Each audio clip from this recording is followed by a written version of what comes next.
자, 파이널 실전 통영 모의고사 사회 과목을 맡고 있는 이종학입니다. 자, 드디어 벌써 이게 마지막 강의까지 왔습니다. 여러분 이제 14회차 끝까지 오셨어요. 와, 공부 열심히 하시고 계시네요.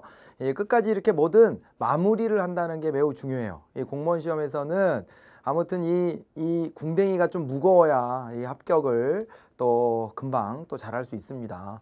예, 내가 공부 베이스가 너무 없었더라도 그래도 그러면 남들보다 좀 시간도 걸리겠지만 이렇게 자꾸 끝을 보는 이 경험들을 자꾸 쌓아가면 그래도 내가 이만큼 걸릴 거를 이렇게는 줄이는 이런 효과는 분명히 와요. 예, 그래서 이건 성실함의 싸움이다 라고 생각하시고 여기까지 끝까지 오신 여러분들에게 박수를 이렇게 보냅니다. 혹시 막 14회부터 거꾸로 풀고 계신 분이 있는 건 아니겠죠? 네네네. 자, 그래서 열심히 고생 잘하고 계시고 이런 게 다 축적이 되어서 여러분들에게 좋은 결과로 이어질 거라고 봅니다. 그래서 지속적으로 마지막 그 시험장에 가는 그 순간까지도 최선을 다해서 이렇게 열심히 공부 잘 해주시고요. 마무리 또 오늘 또 요 강의를 통해서 우리도 또 이제 깔끔하게 잘 또 정리하고 그리고 이제 좋은 기억으로 서로 좀 남았으면 좋겠다 이런 생각이 듭니다. 자, 문제 구성이나 이런 건 또 다를 게 별로 없습니다. 앞에서 봤던 회차들하고 비슷하게 생각하시고요. 그 다음에 요거는 이제 우리가 뭐 이제는 마지막 회차니까 한 95점 정도 한번 맞아보면 어떨까요? 95점 정도 괜찮지 않을까요? 예, 반복되는 것들이 많이 있으니까 그거 한번 노려보면서 한번 요거 한번 좀 다가가 보죠. 예, 지금부터 한번 시작해 볼까요? 출발합니다. 자, 14회차입니다. 1번부터 한번 시작을 해보도록 하지요. 말씀드렸던 거, 이거 저 앞에서 말씀드렸던 바가 있었던 것 같은데 묶음 문제는 사실은 없어요. 묶음 문제는 우리 시험 문제에서는 출제된 바가 없다. 그렇지만은 그냥 이런 문제 유형도 익숙하잖아요. 익숙하고 그 다음에 요거는 이제 요 주제에 대해 가지고 물어볼 게 많아서 한번 이렇게 두 개의 문제로 쪼개 갖고 물어본 것이다. 이렇게 이제 취지를 좀 이해해 주시고 넘어가셨으면 좋겠습니다. 자, 다음 글을 읽고 물음에 답해라 그랬는데 회사원 A씨가요 길을 가던 중에 갑이 중학생인 을을 마구 폭행하는 것을 보고 이를 제지했대요. 그러나 갑이 계속 을을 폭행하자 A는 갑의 폭행을 그만두게 하기 위해서 갑을 밀쳤대요. 이거 괜찮습니다. 요거는 이제 뭐가 되냐면 우리 범죄 구성에 3대 요소가 있었잖아요. 1번 같은 경우에 이제 범죄의 성립 요건이 있습니다. 범죄 성립 요건이 있죠. 범죄 성립 요건이 있는데 범죄 성립 요건이다라고 하면 범죄 성립 요건에는 세 가지가 있는 거죠. 우리 그림으로 그려보면 이런 식으로 그려볼 수가 있습니다.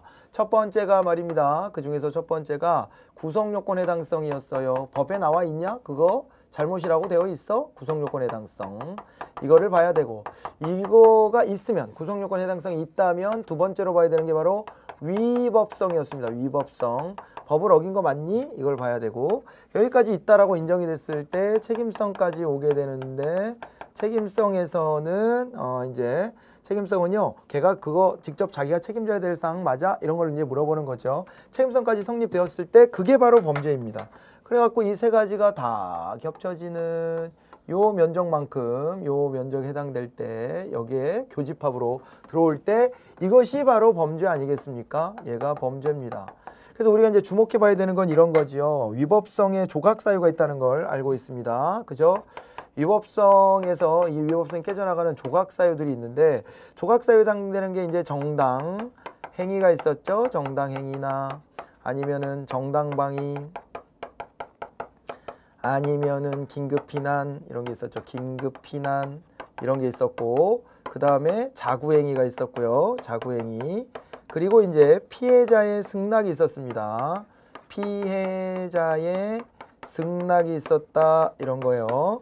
자, 이게 이제 위법성 조각사유에 해당이 되고요. 그 다음에 이제 책임성과 관련해 가지고는 요거는 이제 책임성에 조각사유가 있고 감경사유가 있다 이렇게 이제 봐야 되는데 조각사유에 해당되는 것은 강요된 행위가 있었죠. 강요된 행위가 있었고 그 다음에 또 이제 심신이 아예 상실된 심신 상실의 상태 혹은 형사 미성년자인 경우예요.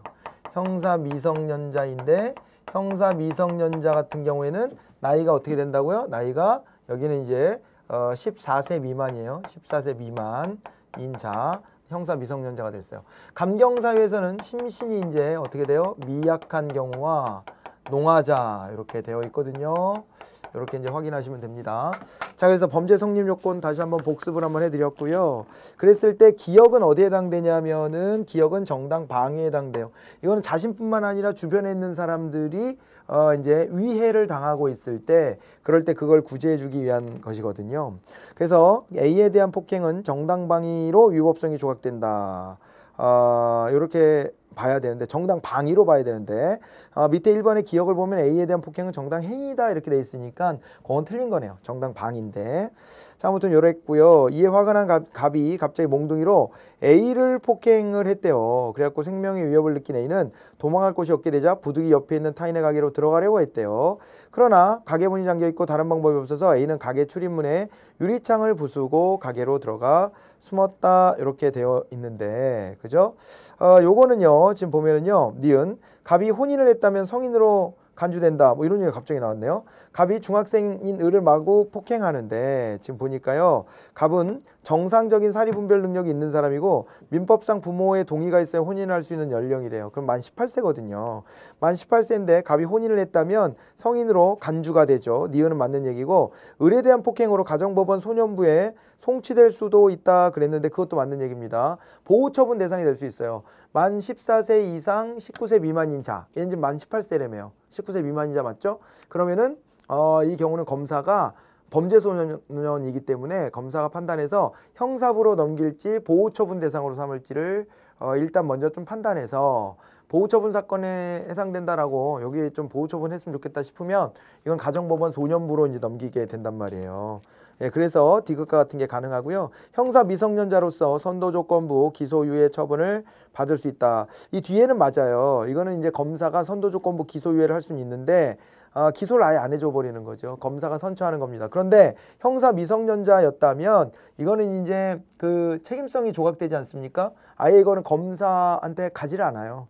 검사가 다뤄야 될 사건 자체가 안 됩니다. 처벌을 못하니까, 형사처벌을 못하니까.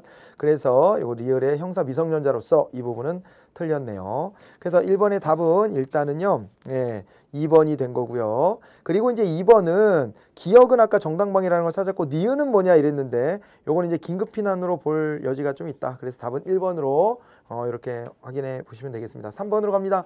다음 사례에 대한 법적 판단입니다. 또 갑은 을과 결혼 생활 중 성격 차이로 이혼을 했습니다. 슬아의 딸 병이 있고요. 몇 년 후 갑은 정과 혼인신고를 하고 아들 무를 낳았습니다. 그런데 이제 또 사망을 했네요. 자, 그래서 요거는요.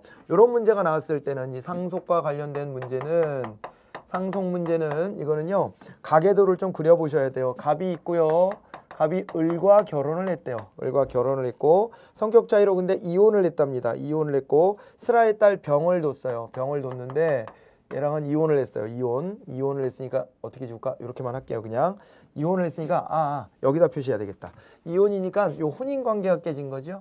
그래서 을하고 관계가 있는데 여기에서 혼인 관계가 이렇게 깨져버렸어요. 이렇게 깨졌고 그 다음에요. 몇 년 후 갑은 정과 혼인 신고를 했대요. 또 정과 이렇게 혼인 신고를 하게 된 케이스입니다. 지금 정과 혼인 신고를 하고 그 다음에 아들 무를 낳았답니다. 여기에 무가 또 있대요. 무가 있대요. 자, 이렇게 됐고 갑은 회사 업무로 출장을 가다가 차량이 전복되어 병원에서 치료 중 유언 없이 사망하게 됐다. 이 갑이 여기서 사망을 하게 된 케이스입니다. 이렇게 갑이 사망을 했어요. 자, 그럴 때 갑의 재산은 5억 원이 있답니다. 누가 받는 거냐? 을은 못 받지만요. 병무 정이 받는 거예요. 병정무가 받습니다. 근데 정은 배우자이기 때문에 1.5를 받아야 되죠. 그래서 우리가 이제 여기가 1 받고 1 받을 때 여긴 1.5를 받아야 되고 그렇기 때문에 여기가 2라면 여기가 2고 여기가 3을 받아야 돼요. 그렇게 되는 거죠. 그래갖고 이제 갑의 재산이 5억 원일 때 5억 곱하기 어떻게 해야 돼요? 5억 곱하기 이제 전체를 두 개, 세 개로 나누는 걸로 이렇게 하면 쉽다 그랬습니다. 7개로 나눠야 돼요. 7개로 나눈 거 중에서 어떻게 돼야 돼요? 7개로 나눈 거 중에서 뭐 정 같은 경우는 3을 받아야 되고 그 다음에 여기 병하고 무는 5억 곱하기 7분의 2를 받아야 되고 이런 이제 각각 7분의 2씩 받아야 되고 뭐 이런 이제 상황이 되는 겁니다. 지금. 예, 그러면은요. 갑이 전 재산을 병에게 상속한다는 적법한 또 유언을 했다면 그죠? 만약 그런데 유언을 만약 했다면 병한테 유언을 했다면 이렇게 되면요. 무하고 그다음 무가 최대로 받을 수 있는 유류분의 합은 1억 2,500만 원이다 이렇게 되어 있는데 유류분은 원래 받았어야 될 몫의 절반이 되는 거거든요. 이거를 계산을 한번 해봐야 되겠네요. 그러면요 7분의 10이 되고 그러면요 이거는 이제 1점 몇이 되죠? 1, 30이면은 30이면은 4네 4, 7에 28 그리고 20이 남죠? 20이 남으면은 2, 7에 14, 60이 남네? 뭐 이런 식으로 막 가네 이게. 이런 식으로 가요. 이런 식으로 가기 때문에 여기서 지금 보면은요. 이게 쭉 이제 점점점 뭐 된다 치고 이거에 또 절반을 받아야 되는 거예요. 절반을 받아야 되는 상황입니다. 이렇게 되기 때문에요. 유류분의 합이 무가 최대로 받을 수 있는 유류분의 합 그리고 이제 을이 유류분을 받는다 그랬네. 을은 유류분을 못 받아요. 그리고 요거 자체 때문에 계산 안 해도 되겠다. 그죠? 을은 못 받고 무가 최대로 받을 수 있는 유류분도 이거의 절반밖에 안 되고 그래요. 네, 그렇기 때문에 무만 따져봐야 되는데 뭐 이게 절반인데 전혀 택도 없는 액수가 나와 있어요. 갑의 법정 상속권자는 병과 정과 그 다음에 무다 이렇게 했던 거는 니은은 맞고요. 정의 상속액은 병의 상속액보다 많다 그랬는데 당연히 1.5가 되니까 많아요. 그래서 뭐 계산은 꼭 굳이 안 해도 되긴 하는데 기억 때문에 한번 이렇게 한번 대입을 한번 해봤고요. 병이 상속을 포기하면 그러면 어떻게 돼요? 병이 상속 포기를 했대요. 그러면요 을이 병의 상속분을 받을 수 있다 그랬는데 이 상속 포기를 한다는 것이 된다면은요. 병이 이제 잡아봐요. 병이 상속 포기라면 을이 받는다 그랬죠. 을이 받는 게 아니에요. 상속 포기를 한다고 할지라도 을은 상속의 대상자가 아닙니다. 이미 남남이기 때문에. 아니 우리 그 좋은 노래 가사 있잖아요. 님이라는 글자에 점 하나만 찍으면 도로남이 되는 인생사다. 이런 아주 옛날 노래가 있답니다. 예, 근데 철학적이에요. 님이라는 글자에 점 하나만 찍으면 남이에요. 이 부부 사이라는 게 그런 사이입니다. 그래서 이거 없어지는 거예요. 없어져. 그래갖고 못 받아요. 차라리 병이 지 상속 재산을 받아가지고 을한테 뭐 증여를 해주든 아니면 갖고 있다가 자기가 뭐 만약에 먼저 죽게 된다면 그러면 안 되겠지만 먼저 죽으면은 을이 상속을 받게 되어 있거든요.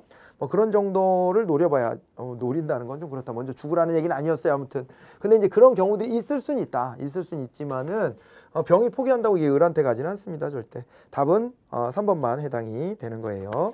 그 다음에 4번으로 가보죠. 제한능력자 제도에 대해서 한번 또 따져보도록 하겠습니다. 제한능력자 제도. 제한능력자 제도에 그랬을 때 행위능력이 제한되는 겁니다. 자, 제한능력자. 옛날식 표현으로는 이제 행위 무능력이었지만 지금은 제한능력자라는 표현을 씁니다. 그러니까 제한능력자에서 미성년자가 있었고 미성년자에다가 법원의 선고를 받은 피한정 후견인과 그 다음에 법원의 선고를 받은 피성년 후견인이 있죠. 피성년 후견인이 있죠. 피성년 후견인. 이렇게 이제 우리가 나눠서 볼 수가 있습니다. 제한능력자. 자, 이제 그렇게 되는데 성년 후견에 계시는 법원의 심판을 필요로 한다 그랬습니다. 성년 후견의 계시가 심판을 필요로 하는 게 맞아요. 이거 아까 말씀드렸지만 이 둘은 가정법원 가서 선고를 받아야 됩니다. 그래서 기억은 맞는 거거든요. 성년 후견 제도는 거래 상대방의 보호가 1차 목적이다 그랬는데 그렇진 않고 이 당사자들에 대한 보호가 1차 목적이에요.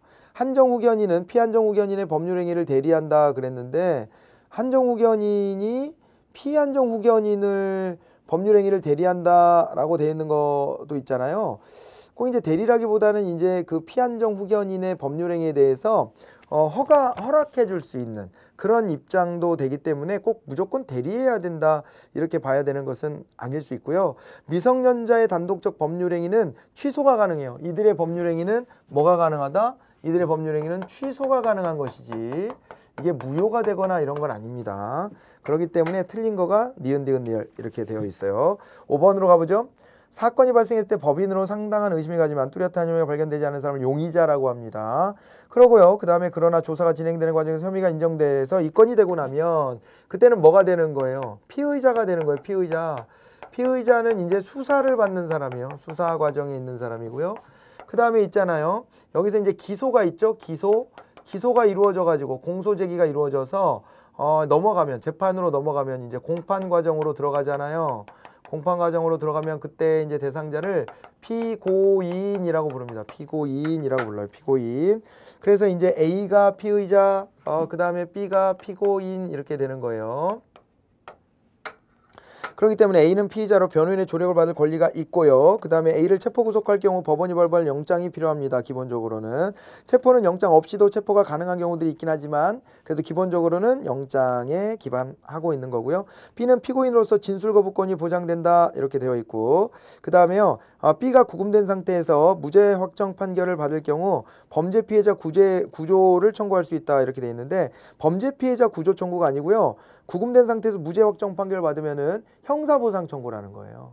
이거는 다른 사람으로부터 범죄를 받은 사람이 손해배상도 못 받을 처지고 자기도 생계가 막막하고 막 그럴 때 이제 범죄 피해자 구조 청구를 하는 것이고요. 형사사건에 연루돼 가지고 내가 무죄가 확정됐다. 근데 구금됐었다. 이렇게 되면 형사보상 청구를 하는 겁니다. 4번이 답이 됐습니다. 6번으로 갑니다. 갑은 을에게 3천만 원을 빌려줬는데 을은 갚기로 약속한 날이 지났음에도 돈을 갚지 않고 있다. 그러면 이거 민사소송을 좀 해야 될 상황일 수 있어요. 갑은 을을 상대로, 밑에 거 바로바로 연결해 볼까요 그냥? 예, 그래서 요 가에서 갑은 을의 재산에 대해 형사소송 전에 가압류를 신청할 수 있다 그랬는데 민사소송이라니까요. 그리고 이제 나는요, 갑은 을을 상대로 자신에게 3천만 원을 갚으라는 민사소송을 법원에 제기했대요. 나에서 갑이 제기한 민사소송에 의해서 을에 대한 형사소송도 함께 진행된다. 별건이에요. 그건 만약에 사기 혐의가 있다면 사기로 걸어서 형사소송을 받게 해야죠. 예, 그래서 2번이 틀렸고, 3번 다에서 갑은 을에게 금전을 빌려준 사실과 다를 보니까 법원에서 갑은 을이 3천만 원을 갚아야 된다고 주장하고 있어요. 이제 공판이 열려가지고. 그러니까 이제 저거라고 봐야 되죠. 이제 그 변론기일이 지정돼서 소환 통보받고 가서 재판하는 겁니다. 그때요 이제 막 주장을 해요. 그래서 다해서 갑은 을에게 빌려준 금전을 빌려준 사실 및 액수, 돌려받기로 한 시기를 입증할 필요가 있어요. 이거는 주장하는 원고가 거기에 대한 입증을 책임져야 됩니다. 이렇게 되고요. 라는요, 법원은 피고는 원고에게 3천만 원을 지급하라고 판결했대요. 라 이후에 을은 1심 법원의 판결에 불복해서 일정 기간 내에 2심 법원에 항소할 수 있다 이렇게 되어 있는데, 1심 법원 판결에 불복해서 일정 기간 내에 2심 법원에 항소하는 건 가능합니다. 이건 민사 같은 경우에는요, 항소를요, 이제 판결 선고가 있고 그 판결문이 송달돼서 와요, 집으로. 그럴 때 송달받은 날로부터 2주일 이내에 원심 재판을 한 법원에 이제 항소 제기를 할 수가 있습니다. 형사는 좀 다릅니다. 형사 같은 경우에는요, 선고를 받은 날 있죠. 재판을 통해 선고를 받은 그 날로부터 7일 이내에 항소를 해야 돼요. 이게 좀 달라요. 민사보다 형사는 그 피고인이 구금된 상태일 수도 있고 하니까 빠르게 좀 판단해 줘야 되는 이런 성질이 있어요.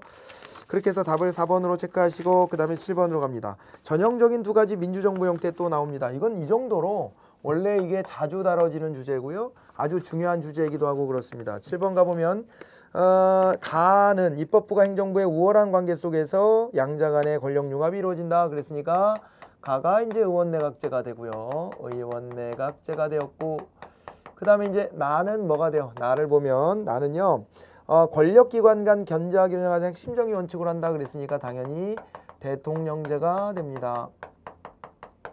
그래서 이렇게 의원내각제와 대통령제로 나눠지는데, 가는 나와 달리 행정부가 법률안을 제출할 수 있다. 이거 맞는 얘기입니다. 우리나라도 갖고 있죠. 근데 우리나라는 대통령제지만 의원내각제 요소로 갖고 있는 거예요. 나에서 의회 의원이 강요로 임명되기 위해서는 의원직을 사임해야만 한다 그랬는데 이게 맞아요. 왜냐면요, 의원직을 사임하지 않고 겸직하는 건 안 되거든요, 대통령제는. 근데 우리나라는 또 돼. 그 우리나라 갖고 있는 의원내각제 요소예요 또. 자, 그 다음에 가에서 행정부 수반은 국가적 위기 상황에서는 비상조치권과 의회해산권을 갖는다 그랬는데, 비상조치권과 의회해산권을 갖는다. 행정부 수반이 가에서는 총리인데요, 총리 수상이 위기 상황에서 의회해산을 할 수는 있을 수는 있겠으나 비상조치권이다 이런 걸 갖지는 않습니다.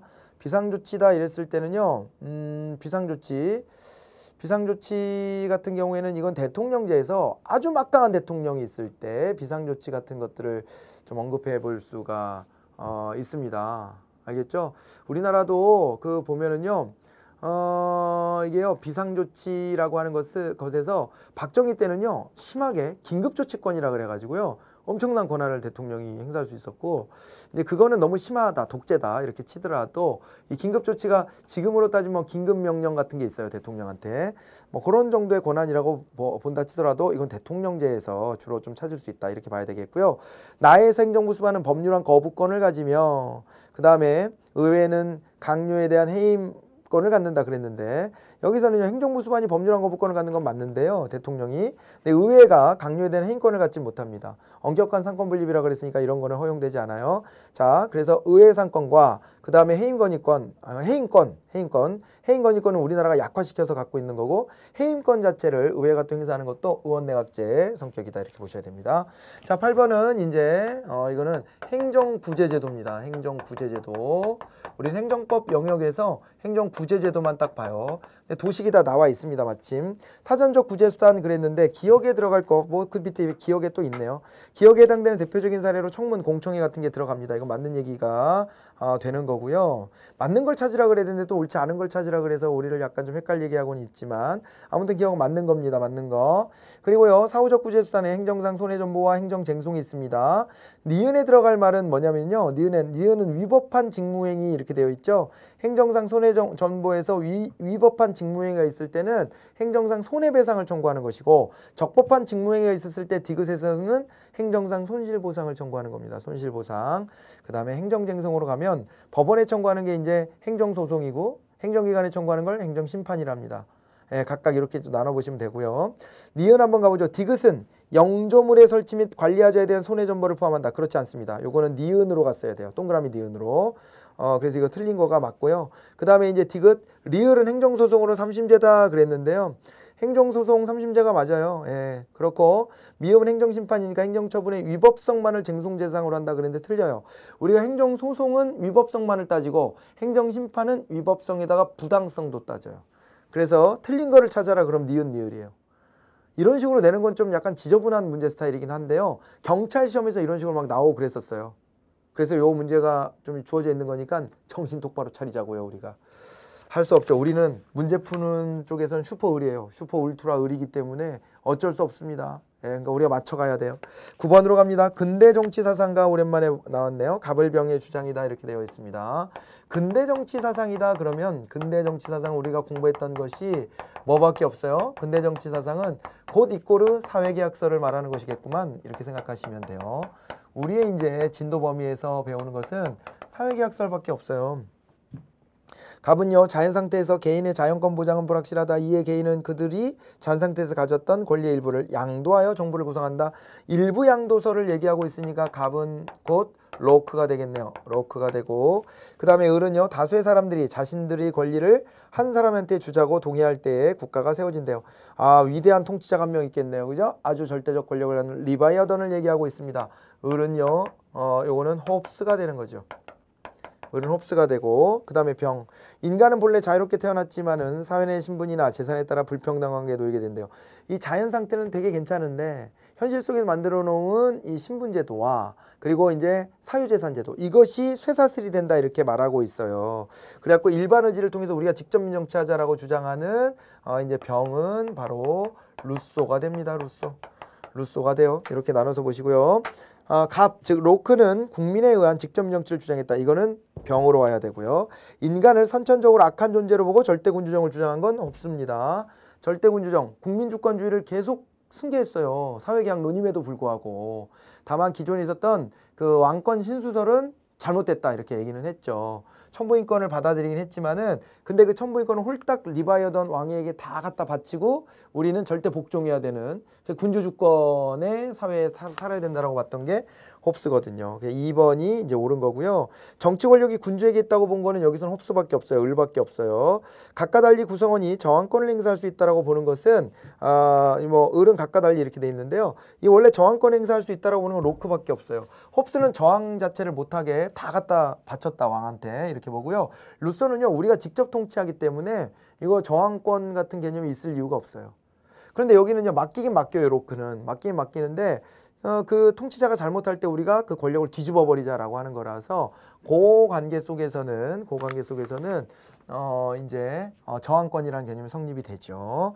자, 답은 2번만 답이 됩니다. 10번으로 갑니다.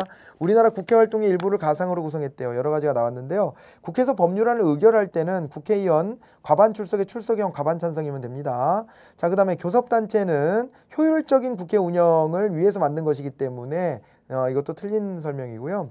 디귿은 국무총리인데 대통령의 명을 받아 행정각부를 통할하는 역할을 기본적으로 합니다. 그건 맞는 얘기고요. 국정감사는 9월 중에 정기회 기간 중에 열리게 되어 있는 것을 원칙으로 하고 있습니다. 그래서 국정 전반에 대해서 감시 및 통제를 하는 정기적으로 행하는 감사 제도가 됩니다. 그래서 리얼도 맞아요. 답은 4번이 되겠네요. 답은 4번이었습니다. 11번으로 갑니다. 이제 표는 갑국과 을국의 고용 관련 지표를 나타냈다 이렇게 되어 있습니다. 이런 문제도 자주 나오는 문제 유형입니다. 그런데 이런 문제가 나올 때는 항상 어떻게 해야 되냐면요. 자, 이거를 써놓고 가야 돼요. 노동 가능 인구. 앞글자만 따서 쓰셔도 돼요. 여러분들이 문제 풀 때는 시간이 없으니까. 노동 가능한 인구가 있고요. 여기에서 경제활동 인구가 있죠. 경제활동 인구가 있고 그 다음에 또 뭐가 있어요? 경제활동 인구와 비경제활동 인구가 있어요. 비경제활동 인구로 나눠집니다. 이렇게 나눠지고 그 다음에 경제활동 인구가 또다시 취업자와 실업자로 나눠지거든요. 이 틀을 써놓고 옆에다가 체크해가면서 문제를 푸시면 훨씬 더 유리할 수 있다. 문제 푸는데. 자, 이런 겁니다. 근데 여기서 보면은 경제활동 인구가 각국과 을국의 경제활동 인구가 같대요. 둘이. 경제활동 인구가 같고요. 예, 같고. 그 다음에 있잖아요. 그 상황에서 경제활동 참가율이 얘는 90이고 얘는 80이래요. 그랬다는 것은 뭘 의미하냐면은요. 노동 가능 인구에서 차이가 있다는 거예요. 지금. 경제활동 참가율은 노동 가능 인구 수분의 경제활동 인구 곱하기 100인데 지금 각국 같은 경우에 경제활동 참가율이 90이 나왔잖아요. 90이 더 높죠. 을국보다. 그 얘기는 뭐냐면 노동 가능 인구 자체가 더 적다는 거예요. 을국보다. 예, 그렇게 추론을 해내야 되고요. 그 다음에 이제 실업률 같은 경우에는 얘 대비 요거를 보는 거죠. 얘 대비 요거를 보는 거고. 그 다음에 이제 고용률 같은 경우에는 둘이 똑같이 나왔는데 그 얘기는요. 지금 노동 가능 인구가 더 많은 게 어디라 그랬습니까? 아까 여기서 이제 각국보다 을국의 노동 가능 인구가 더 많다는 거거든요. 그 상황에서 이 노동 가능 인구 수분의 취업자 수 곱하기 100을 하는 고용률이 동일하대요. 이게 동일하게 나온다면 취업자 수도 어떻게 해야 돼요? 취업자 수도 갑국보다 을국이 더 많아야 되는 이런 상황이에요. 그래서 숫자라만 놓고 보면 자 이제 그런 것들을 우리가 찾아내 봐야 되는데 비경제활동 인구는 어디가 더 많을까 이런 건데 비경제활동 인구가 을국이 더 많다 그랬잖아요. 이거는요 봐보세요. 갑국보다 을국이 저 노동 가능 인구가 더 많아요. 그런데 경제활동 인구를 아까 각국과 을국이 일치한다 그랬거든요. 전제 조건이 있어요. 거기 보면. 그래서 이제 각국과 을국이 일치하기 때문에 그렇다면은 비경제활동 인구에서 차이가 나는 거잖아요. 각국보다 을국의 비경제활동 인구가 더 많다 이렇게 봐야 돼요. 비경제활동 인구가 을국이 더 많다 이렇게 보셔야 되고 15세 이상 인구는 각국이 더 많다 이건 틀렸고 15세 이상 인구가 노동 가능 인구죠. 실업자 수는 각국이 을국보다 많다 이렇게 되어 있는데요. 지금 요 상태에서 보면 실업자 수는 또 이제 어떻게 봐야 되냐면 실업률을 가지고 좀 따져봐야 돼요. 둘의 경제활동 인구가 동일한데 실업률이 이게 지금 갑국이 더 높아요. 그러면 실업자 수는요 갑국이 더 많다는 거예요. 갑국이 을국보다 더 많다 이렇게 되어 있는 거거든요. 당연히 그래야 돼요. 얘가 같으면 을국이 취업자가 더 많죠? 그러면 실업자는 각국이 더 많아야 되는 게 맞잖아요. 그죠? 왜냐면 얘와 얘를 합친 게 얘니까. 이렇게 딱 떨어집니다. 그래서 실업자 수는 갑국이 을국보다 더 많다 이게 맞는 얘기고요. 취업자 수는 각국과 을국이 같지 않고 을국이 더 많아요. 자 이렇게 다 추론이 됐습니다. 이건 좀 요 문제 유형 중에서도 좀 응용 버전이니까 곰곰이 좀 잘 정리해 두시기 바랍니다. 12번으로 갑니다. 가격 변화에 따른 판매 수입의 변화를 나타내고 있대요.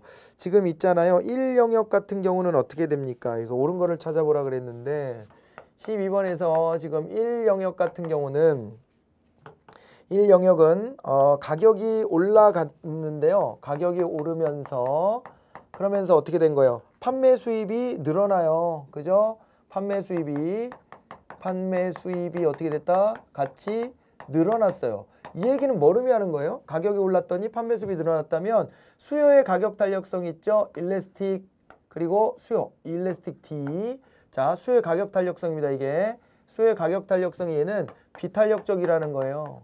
비탄력적. 그죠? 그래서 가격이 조금씩 올라갈 때 판매 수입도 같이 늘어나는 겁니다. 그 다음에 2번 영역에 들어와 있는 거는 뭐라고 봐야 돼요? 2번 영역은요. 가격이 지금 플러스가 된 겁니다.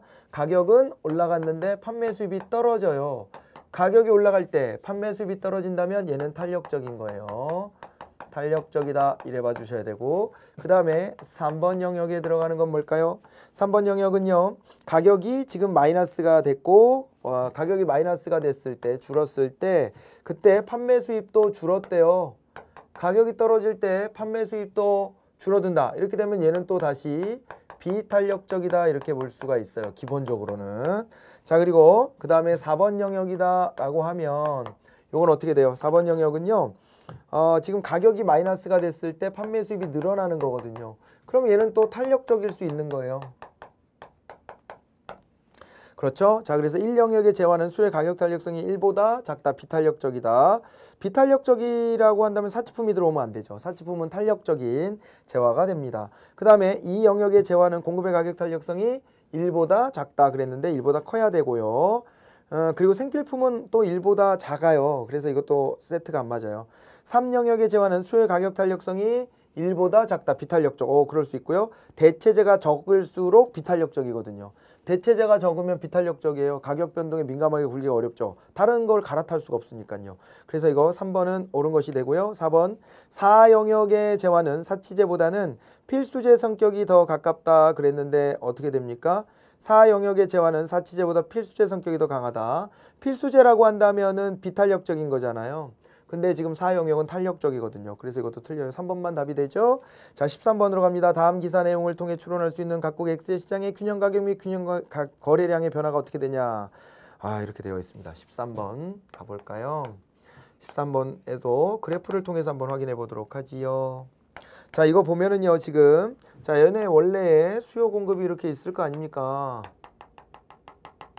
맞나요? 여기 가격이고 수량이라면 여기가 PO가 되고 여기가 QO가 돼야 되는 거죠. 그죠? 그래가지고요, 여기 보면은요, XJ 원자재 가격이 하락했다 이렇게 되면은 원자재 가격이 하락한 거는 어떻게 가져야 돼요? 원자재 가격이 하락하면 공급이 증가해요. 이렇게 공급이 이렇게 증가해야 됩니다. 공급 증가가 있고요. 기업들이 엑셀 생산량을 늘리고 있지만 빠른 속도로 증가하고 있는 수요를 따라잡지 못한다는 얘기는 수요가 더 크게 변하고 있다는 것을 의미해요. 수요는 이렇게 많이 변하고 있다. 그러면요, 새로운 균형은 어디서 형성됐나요? 새로운 균형은 여기에서 형성돼 버린 거죠. 여기에서 이렇게. 그럼 어떻게 됐어요? 가격도 좀 올랐고요. 거래량은 많이 늘었어요. 이게 결론이에요. 그래가지고요, 균형 가격이 상승한다. 이렇게 이제 보는 게 4번이 답이 되는 겁니다. 자, 이렇게 봐두시고 14번으로 갑니다. 다음 자료에 대한 옳은 분석 및 추론을 골라봐라 그랬는데 표는 각국의 X제 가격에 따른 수요량과 공급량을 나타내고 있습니다. 지금 이제 균형점을 좀 찾아본다면 400원일 때 초과 수요가 있어요. 그럼 400원일 때보다는 가격이 조금 올라가야 되는데 500원이 되면은 이제 또 초과 공급이 됩니다. 그러면은요, 400원보다 조금 높은 수준에서 균형 가격이 형성될 수 있는 거예요. 그죠? 그리고 각국 정부는 엑셀 시장에서 가격 규제 정책을 고려하고 있는데 실효성 있는 가격 규제 정책을 실시하려고 한다 이렇게 되어 있어요. 균형 가격은 500달러보다는 원이 아니라 달러였네. 예, 500달러보다는 낮아요. 그건 맞고요. 가격이 200원에서 300원일 때 그때는 가격이 올라가야 되는 게 맞습니다. 니은도 맞아요. 그러면 가격 200원은 실효성 있는 최저 가격이다 그랬는데 최저 가격은 균형보다 높은 데서 설정할 때 실효성이 있는 거예요. 최저임금을 설정하는데 지금 시장 가격보다 더 낮게 최저임금을 설정한다는 게 말이 돼요? 그걸 끌어올려 주려는 건데. 그죠? 그래서 디귿은 틀리고요. 최고가격제를 실시할 경우에 최고가격제는 또 균형 가격보다 낮은 데서 하는 거예요. 그러면 시장의 공급량은 350개보다 많다. 말이 안 되죠? 예, 여기 요 400원 밑에 여기를 봐야 되거든요. 그렇게 가격 규제를 하는 건데 공급량은 그러면 뭐 터없죠. 200 몇 개, 뭐 100 몇 개, 뭐 이런 정도 수준밖에 안 될 거예요. 350개보다 많다는 건 말이 안 돼요. 답은 1번밖에 안 됩니다. 15번으로 갑니다. 표는 각국의 경제 성장률과 명목 GDP 증가율을 나타냈다 이렇게 되어 있습니다. 경제 성장률들이 나와 있고요. 그 다음에 명목 GDP 증가율이 나와 있습니다. 근데 이렇게 되거든요. 경제 성장률이라고 하는 건 뭘 보여주는 거예요? 자, 경제 성장률이라고 하는 것은 결국에 경제 성장률은 얘는요, 실질 GDP 증가율이에요. 실질 GDP 증가율이다 이렇게 봐야 되고, 그 다음에 또 이제 명목 GDP 증가율이 나와 있잖아요. 그래서 명목 GDP 증가율이다라고 하면 얘는 뭐라고 봐야 되냐면요, 요거는 실질 GDP 증가율에다가 뭘 더해준 것이다? 여기다가 물가 상승률을 더해준 것이다. 이렇게 봐야 돼요. 실질 GDP 증가율에다가 물가 상승률을 더해준 것이다. 네, 이렇게 봐야 합니다. 자, 그렇기 때문에 물가 수준은 그러므로 다시 거꾸로 예, 물가 상승률은 어떻게 된다고 봐야 돼요? 물가 상승률이다 라고 하면 이거는요. 명목 GDP 증가율에서 명목 GDP 증가율에서 뭘 빼주면 돼요? 여기서 실질 GDP 증가율을 빼주면 되는 거예요. 이렇게 되거든요. 자, 이래 놓고 한번 갑니다. 2011년에 물가 상승률은 어떻게 돼요? 그럼 2011년에 물가 상승률은 음의 값은 아니네요. 명목 GDP 증가율이 8이고 실질 경제 성장률이 7이면 한 1 정도? 1 정도 되겠고요. 2012년에는 명목 GDP와 실질 GDP 규모가 같다 그랬는데 이게 보면은요. 경제 성장률이 지금 3%가 늘었어요. 근데 명목 GDP 증가율도 3%가 늘었단 말이에요. 그런데 만약에 이 규모가 같으려면은 지금요 2010년도가 기준이거든요. 근데 2010년도 기준으로 2011년도에 경제 성장률은 7%가 됐고 명목 GDP 증가율은 8%가 된 상태에서 다시 있잖아요. 3%씩 이렇게 증가한 상황이기 때문에요. 이게 이제 지금 뭐 이렇게 2년차 지났을 때 이 규모가 33 이렇게 나왔다 그래서 규모가 같다 이렇게 말하기는 어려워요. 기준 시점에서 2011년에 변화가 다르게 있었고 그걸 2012년에 또 이제 그걸 기준으로 또 다시 변화한 것이기 때문에요.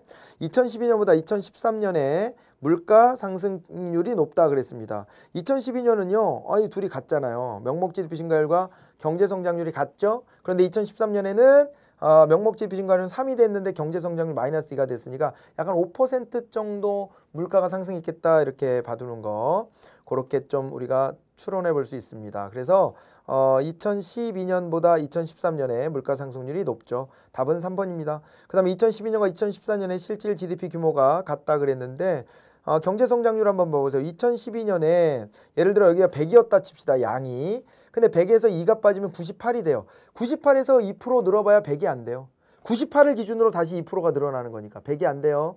그래서 2012년, 2014년보다는 GDP 규모가 더 커요. 자, 그래서 맞는 답은 3번밖에 없다. 이렇게까지 정리하겠습니다. 16번부터 이제 사회문화 문제입니다. 사회계층화 현상을 설명하는 이론입니다. 그럴 때 갑은 계층화 현상은 생산수단의 소유 여부에 따라 나누어진 집단 간 차이를 분석하여 설명해야 돼. 이랬으니까 16번의 갑은 계급론이 되겠네요. 그죠? 갑은 계급론이 되고 그 다음에 을은요. 아니야. 다양한 희소가치의 소유 정도에 따른 서열화를 통해 이루어지는 것이야. 을은 그래갖고 이거는 계층론이 되죠.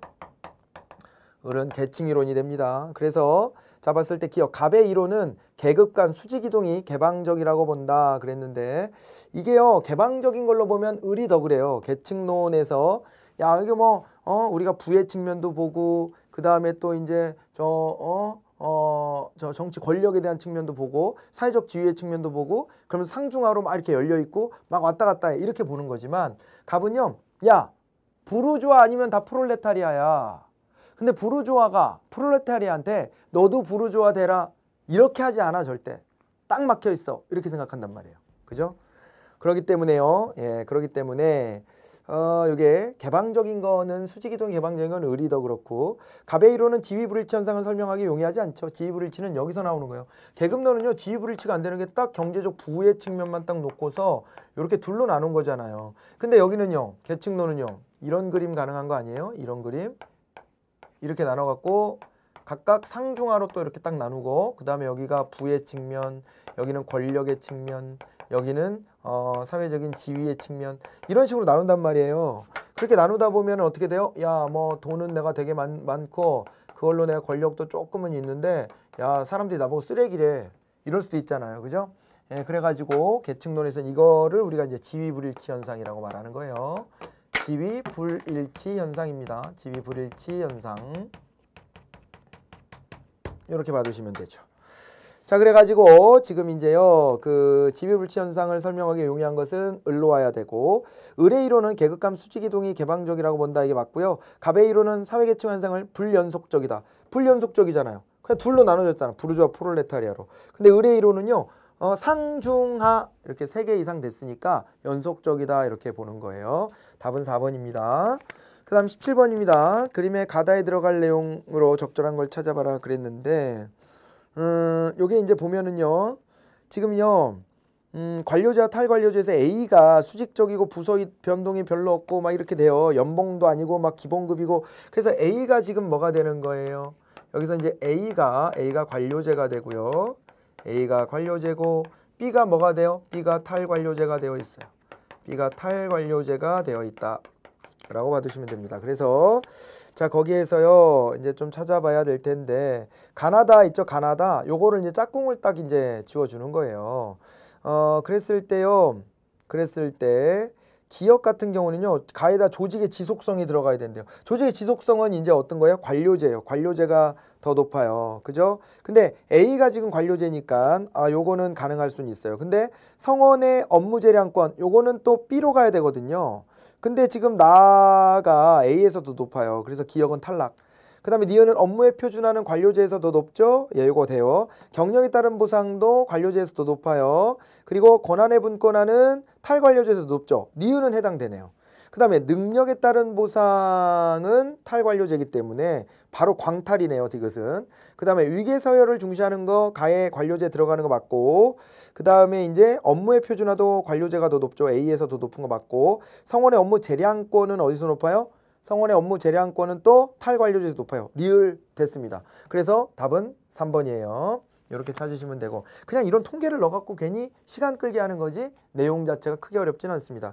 18번 또 연구 방법인데요. 가출 실태 연구를 한대요. 그래서 상관관계를 규명하는 가와 그 다음에 심층적 이해를 하는 나가 나눠져 있어요. 그래서 18번에서도 지금 보면은 가의 경우는 뭐가 된 거예요? 가는 양적 연구입니다. 이건 상관관계를 연구하는 양적 연구가 되어 있고 그 다음에 나는 뭐가 된 거예요? 나는 질적 연구가 되어 있는 거예요. 이렇게 놓고 찾으면 뭐 별거 아니잖아요. 그죠?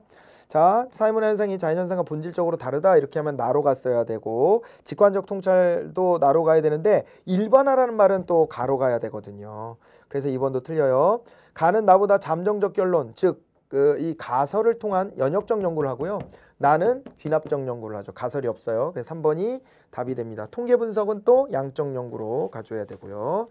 자, 그 다음에 19번으로 가볼까요? 19번으로 가보면 자, 가와 나는 개인과 사회 관계에 대한 관점이래요. 자, 그랬을 때 19번 한번 가보겠습니다. 여기에서 가는요. 개인과 사회 관점도 두 가지잖아요. 사회는 개인의 합이 아니래요. 즉 사회는 개인의 특성을 넘어서는 특수하고도 독립적 실체다. 그랬으니까 지금 이제 가 같은 경우는 뭐가 된 거예요? 여기는 사회 실제론이 된 거죠. 사회 실제론 거시적 관점입니다. 사회 유기체설 이런 거랑 관련이 있고요. 그 다음에 나의 경우는 사회는 사람들이 만든 것이고 사람들이 그 속에 담는 것 이상의 특별한 것이 없으며 그 다음에 개인 간의 상호작용으로 환원된다. 예. 결국 이렇게 보니까 이거는 사회라는 게 개인의 합에 불과해 라고 하는 사회 명목론 미시적 관점이 됩니다. 사회 명목론. 그리고 우리 사회계약설 같은 게 사회 명목론에 해당된다 그랬거든요. 가는 사회 실제론으로 인간은 자유의지를 가지고 있으며 이것이 인간 행동을 결정하는 역할을 한다고 본다. 인간을 더 중시하면은 사회 실제론 아니에요. 이거 설명이 안 맞아요. 1번 틀렸고 2번 사회 명목론. 나가 사회 명목론 맞죠? 개인 행위에 대한 사회 구조의 영향력을 간과하죠. 개인이 더 중요한 거예요. 사회가 아니라. 그래서 2번은 맞아요. 개인의 측면, 개인을 사회에 종속된 존재로 보는 건 가. 그리고 나는 사회 그 자체를 중시한다. 이것도 가. 이렇게 돼야 되죠. 둘 다 가가 돼야 돼요. 이거는 3번 틀렸고 가와 달리 나는 사회구조에 대한 개인의 불가항력을 인정한다 그랬는데요. 가와 달리 나에서 사회구조에 대한 개인의 불가항력을 인정한다. 이건 어떨까요? 사회구조에 대한 개인의 불가항력.